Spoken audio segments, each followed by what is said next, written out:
You are at Lake Rant, where I rant about whatever my $15 a month plus patrons want me to rant about. You can get one of these by being one of those. This one is for Reela, who says, rant about some of your favorite analysis videos and what it takes to make a good one.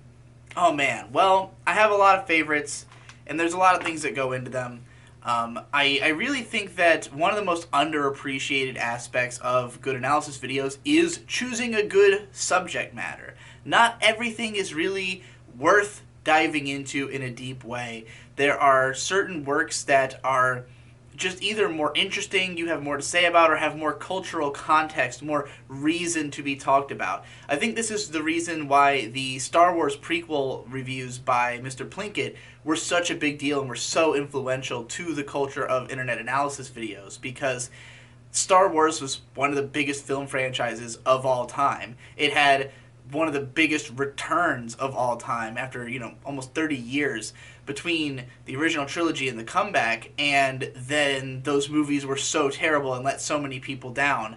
And it wasn't just a matter of how bad the movies are, but that nobody had broken it down in that much detail. So it was something that, if you had felt the same way at the time, then this was a huge catharsis to see this happen, and to see it happen on such a huge scale.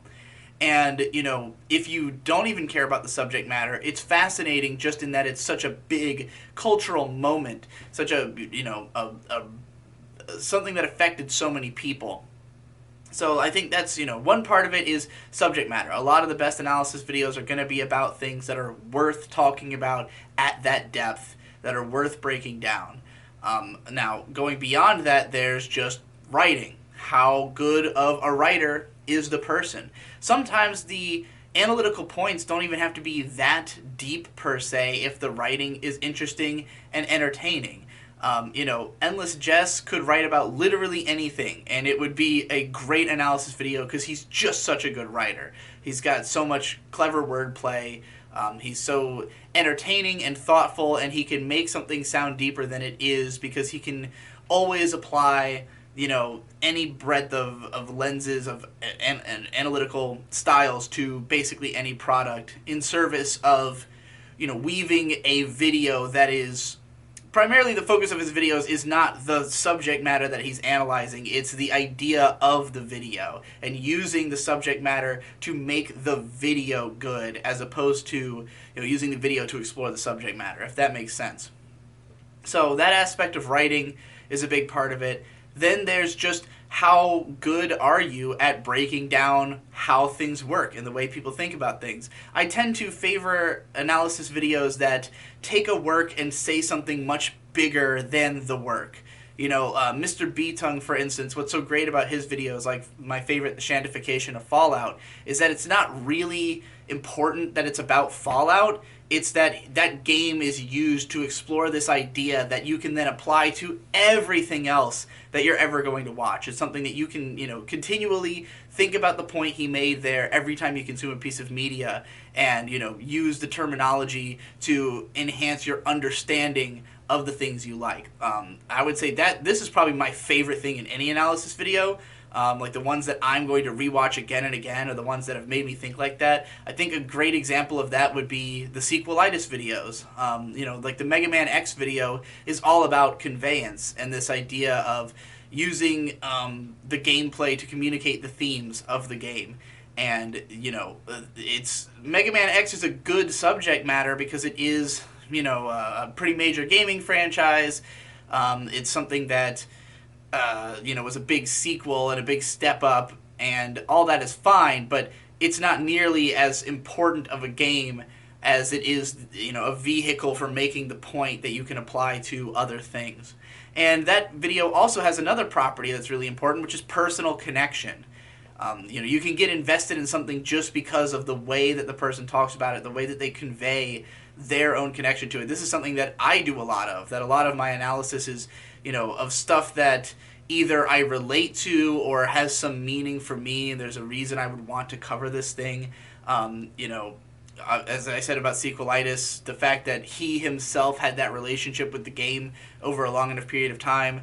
And you can do this in a lot of different ways. I think that the man mode video, the point of SSSS Gridman, What's interesting about that video and me enjoying it so much is that I don't think that it was really that great of a subject matter. I think that Gridman is not such an interesting show that, even breaking it down at that depth is going to be that memorable to me. I don't think that Man Mode is the greatest writer of, he's nothing he's saying is going to blow my mind or give me a radical idea about the medium, but the fact that he wove his personal narrative into the video so much made it interesting to hear his take. The fact that he comes at it from this point of trying to show his shifting perspective on the media, the piece of media, as he dives into it, and that as he gets a greater understanding, we get a greater understanding. And so even if we already had our own thoughts about it, we can relate to his journey through the show because he tells that story so well. And that, of course, also brings me to editing. I'm not the one who's going to care the most about editing. I think that hype editing can make a video great. Obviously, the point of SS Gridman has amazing editing, great pacing. It's a very entertaining video on its own. The fact that Mr. B-Tongue is one of my favorite creators ought to be evidence that those things don't matter that much to me, because his editing is garbage and his pacing and his writing is great, but the visual pacing and everything of the videos is, could be a bit of a slog. It's just that his writing is so interesting that I'm going to listen to it. So I would say that all of those factors are probably the most important ones. Just, is it an interesting subject matter? Are you saying something interesting about it? Does it tell me something about other media, or at least about yourself? Can I get engaged just on an entertainment level? And that all makes some of the best videos. And I think that the worst videos are the ones where people are just analyzing something for the sake of it. It's like, this is a show that's out, it's relevant, let's talk about it, let's break it down, even though I don't feel anything towards it, and it's not that interesting, and it doesn't tell me anything about other shows. Like, at best, there are some things about the shows that are just different from other ones. And when you do enough videos, you inevitably are going to hit this point where you have to make videos like this. If you're making stuff all the time, because there aren't enough interesting subject matters, you don't have enough personal connections to media, and even if you tried to just make every single one entertaining in the writing and editing, then you're just going to spend more time on those videos individually. If you're cranking stuff out all the time, you're going to get to a point where you're like me, where you put out a lot of videos that are just